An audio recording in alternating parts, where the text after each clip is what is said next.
Welcome to the Journal Club. This is Navadita Krishnan from Karpan College of Pharmacy, Department of Pharmaceutics, Coimbatore. Today we are going to see about an article and about a review article of telmisartan in the treatment of hypertension. In today, in last 2 decades, the telmisartan is playing a vital role in the hypertension. So let we see then this telmisartan. So, and this is then a citation of the article. So, it's an author is an Aisha Praveen, and it is published in the Journal of World Journal of Pharmaceutical Research in the year 2018. So, this is a citations of this article. Now, let's see the introduction. So, as usually the high blood pressure is divided into two categories. So, that is the first one is in primary, and second one is in secondary blood pressure. So, in the case of primary, you can see that the patients affected by using an excess amount of salts or regular smoking, alcohol consumptions, and excess amount taking of like waters or etc. So these are the some causes will affect the blood pressure. So this category of patients are comes under the primary. That is 90 to 95% of cases comes under this, but remaining 5 to 10% of people comes under the secondary. So these people are especially affected by the chronic kidney diseases, endocrine disorders, etc. So these are the secondary blood pressure. The blood pressure is measured in the forms of in systolic and diastolic forms. So systolic is nothing but it is a high blood pressure. Diastolic is a low blood pressure. The systolic level is 100 to 130 millimeter Hg, and diastolic is a 60 to 80 mm Hg. The normal level of the blood pressure is in 130 by 90 or 140 by 90 is a normal for the most of the people in the world. So this is a normal level of the blood pressure. And so, to avoid the blood pressure, the doctors or healthcare practitioners will give an advices such as to modify the lifestyle changes, such as avoid the junk foods and avoiding the taking an excess amount of sodium chloride salts, that is a table salt we are usually known as, and regular exercise, doing regular exercise to prevent the hypertension or to manage the hypertension, and don't take in alcohol. So the alcohol will also increases your blood pressure. The medical practitioners will give an advice such like that if the patient doesn't work out these lifestyle change modifications or any other remedies are not work out for the patient, these patients are move on to then taking in medications. The medications such as there is a lot of classes of drug available in the market for management of then hypertension, not for cure. So till the date there is no curing for any hypertension. You can able to manage the hypertension, sir, by using a drug such as an amlodipine, telmisartan, olmesartans, and a lot of diuretic drugs will be used. So these drugs are used for to management the high blood pressure. Globally, there is then 60 to 37% of the populations were affected by the high blood pressures, and moreover, then 80% of the people's are death is caused globally due to hypertension in the year 2010. Not recent, it's 2010 only. And there is one report in the year 2002, which was released by the World Health Report. In this report, they described that in the year 2020, in India, the peoples were morely affected by cardiovascular diseases, and as well as 54% of the death is occurred due to CVD death. Nearly, they predict in 2002, 2.6 million of people were died due to coronary heart disease. They have predicted. And if you see, in last decades, there is a 52% of the CVD deaths are occur below the 70 years of an age. When India is compared to the 23% of an established market economic study conducted by the Global Program of Diseases. So they report that in the year 2020, there is a 52% of the CVD death is an occur below the age of 70 years. So the CVD is the most major cause for the death due to our lifestyle and other alcohol intake, smoking. So, sir, there is several factors will affect your CVD. So there is a lot of drugs are used for the management of the hypertension. In that, especially in this article, they reviewed about the telmisartan. So the drug telmisartan comes under the class of angiotensin receptor blocker, that is an ARBS blocker, and its mechanism is this drug is binds to the angiotensin 2, especially the type 1 receptors. With a high affinity, it will be attached to that receptor, and it inhibits the action of the angiotensin 2. The angiotensin 2 does not binds on the AT1 receptor, so that it results that the vascular smooth muscles, that is, it will be provides an dilation of a vascular smooth muscle, and it gradually result in the low blood pressure. So this is the mechanism of your telmisartan drug. Now let's see then structures and chemical and physical property of the telmisartan. So this is the structure of the telmisartan. Mostly it contains the nucleus of an indole nucleus. It is attached with the CH3 group, and this is the IUPAC name of the telmisartan, and this is the molecular formula C33H30N4 on oxygen 2 molecules. So this is the molecular formula of the telmisartan, and its molecular weight is in 514, and its color is in white crystalline powder. And next one, it is a melting point. Its melting point is in 265 to 270 degree Celsius. And next one, the solubility of the telmisartan.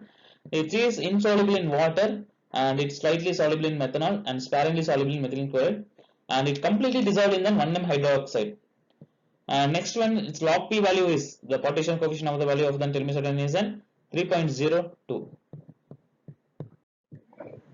And now let's see then clinical pharmacology of the telmisartan. So this telmisartan is an orally active non-peptide angiotensin 2 antagonist. So it's moreover binds to the angiotensin receptor 1, especially in the present in the vascular smooth muscles. It will be binds on that, and it inhibits the angiotensin 2 activity. So apart from that, in new studies they suggest that telmisartan is also have an agonist of an peroximone proliferator activated receptor gamma. These new studies is observed from the begin this telmisartan is explored in the clinical trials. By exploring, they determined that it also have an PPAR agonist. It is a beneficial for metabolic effects. So the telmisartan has an additional benefits also, and as well as it is used for to manage hypertension. And you all know about that the angiotensin 2 is formed from the angiotensin 1. When the angiotensin 1 is reacted with an ACE kinase 2, that is an angiotensin converting enzyme, this angiotensin 1 is converted to the angiotensin 2, and this angiotensin 2 is responsible for the, or as well as it is a principal precursor for the renin angiotensin system. These systems include that vasoconstrictions and stimulation and synthesis and release of an aldosterone and cardiac stimulation and renal reabsorption of sodium. So these activities are controlled or performed by the angiotensin 2 precursors. So the telmisartan is a blocking by the vasoconstrictors and aldosterone secretaries of an angiotensin 2. Moreover, this telmisartan is binds with an AT1 receptor, especially angioreceptor 1. It blocks the angiotensin receptor, and it inhibits the binding of an angiotensin 2 and AT1 receptor. By inhibiting that, it results in the low blood pressures, as well as it reduces the cardiac stimulations and the reabsorption of sodium. So the telmisartan plays a vital role or more mechanisms of performed in this angiotensin 2. Now let's see then pharmacokinetic properties of the telmisartan. In this then, the absorption, distribution and elimination and the toxicity, as well as then linearity of the telmisartan. You can, in this slide we are going to describe about that. So first one is an absorption. The absorption of the telmisartan is rapidly absorbed. From the oral administration of the telmisartan, it is rapidly absorbed from the oral, and it is a mean absolute bioavailability is telmisartan is 50%. When the telmisartan is taken along with the food, it shows some reductions, such as up to 6% it reduced for the 40 milligram of drug, and next 19% of the drug is reduced in the 160 milligram of a dose. By after administration of 3 hours, the plasma concentration of the telmisartan is taking fasting or with food. So the moreover the bioavailability of the telmisartan is only in 50% in all the patients. It shows that. So only in half percentage of the telmisartan is shows the pharmacological activity of the drug.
And next, let me see about the distribution and biotransformation of an telmisartan. In the distribution, the telmisartan is largely bounded to the plasma protein. Up to 99.5% of the drug is binded to the plasma protein, mainly albumin and another glycoprotein. That glycoprotein is an alpha-1 acid glycoprotein. So these two proteins are responsible for the binding of the telmisartan, and mean the volume of distribution of the telmisartan is approximately 500 ml. Next one is the biotransformations. So in the biotransformation, the telmisartan is metabolized by conjugations, especially in the glucuronide parent compound. And as well as in the biotransformation, there is no till this date there is no pharmacological activity shown in the conjugations. So this is an distribution and biotransformation of the telmisartan of the drug. Next one, the elimination of telmisartan. The elimination of telmisartan, it is characterized by an by exponential decay pharmacokinetics. By using this, the characterization of the telmisartan was determined. In this, the half-life of the telmisartan is greater than 20 hours. That is, moreover, to 20 to 24 hours of an half-life is become to for an telmisartan. And when then increases in the dose, the area of that is an area under curve of in plasma concentration time also increases, as well as the maximum level in the plasma concentration level. And as well as there is no evidence of an accumulation of telmisartan in recommended dose. So recommended dose is 40 to 160 milligram is a recommended dose for the patients. In this recommended dose, there is no any accumulation in the patient, but when compared to the plasma concentration, there is a higher in females than in the males. The evidence, there is no evidence for this report, but when comparing the plasma concentration of females and males, the female plasma concentration more than in the males.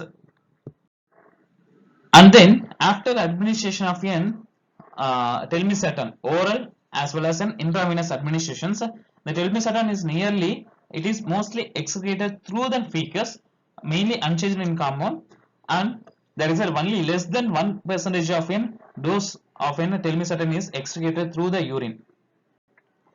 The total plasma clearance of that is CL total is approximately about 1000 ml per minute when compared to the hepatic blood flow. Now let's see about the toxicity of the telmisartan. The lethal dose LD50 in the administration of an intravenous in the rat in the both the males and females. The lethal dose for the telmisartan is 150 to 200 milligram per kg in males, as well as in the females there is a 200 to 250 milligram per kg of females. As well as there is no any report shows that oral toxicity is low, as well as no death and no changes occur in rats as well as in dogs at 2000 milligram per kg. This is the highest dose level tested in the both rats and dogs. So it shows that there is no death and no changes occur. So in an animal study, the dose of the telmisartan is up to 2000 milligram per kg is the safest one, and intravenous LD50, that is a lethal dose of in 50%. In rats it comes into 150 to, that is moreover to 150 to 250 milligram is recommended. But when in dosage in the humans is a limited data, there is no limit, data are described in this article. Moreover, the dosage of the telmisartan would be in hypotension. It shows an other side effects such as dizziness, tachycardia, and other parasympathetic stimulations occur. And already I have told that is an protein binding as well as a biotransformation. The protein binding is an more 99.5% telmisartan drug is an bounded with the plasma protein, as well as biotransformation is occurred by glucuronide conjugations, and in this cytochrome P40 isoenzymes are not involved in the metabolism telmisartan. So this is an additional points involved in the biotransformations. And next one is an dosage and administration. Usually the telmisartan recommended dose is 40 to 80 milligram, and some patients there is a small dosage, that is minimum dosage level is 20 milligram will be given to the patients. In the case of in higher blood pressure or blood pressure management is not achieved, in that case the maximum dose is 80 milligram once per day. It will be given to the patient to manage the hypertension. And next one is a contraindication. The telmisartan is contraindicated within pregnancy, and it will affect the childbirth, defects, stillbirth, and neonatal death will be occur. And it also should not be taken during the breastfeeding. So this is the dosage form and contraindication of the telmisartan. Now let's see the conclusion of this author. The elevated blood pressure, when the blood pressure is elevated, it is a more risk for the cardiovascular disease. It may causes a death also when a high blood pressure is occurred. So to manage the high blood pressure, there is a lot of medications are available. Unfortunately, some antihypertensive gives once daily. It's not fulfill the requirements, but it may place in patients at increased risk. So that the ARBs, that is an angiotensin 2 receptor blocking binding drugs such as a telmisartan, it gives them longest off life, more than 20 to 24 hours. It gives them, it manages the hypertension. So it off life is more than 20 hours. So it manages the hypertension for more than 1 day. So per day 20 to or 80 milligram of drug is then sufficient for then manage the hypertension. So these telmisartan is an binds with an AT1 receptor, and it causes a high affinity towards an AT1 receptor and inhibit an angiotensin 2 activity. So it reduces the arterial blood pressure.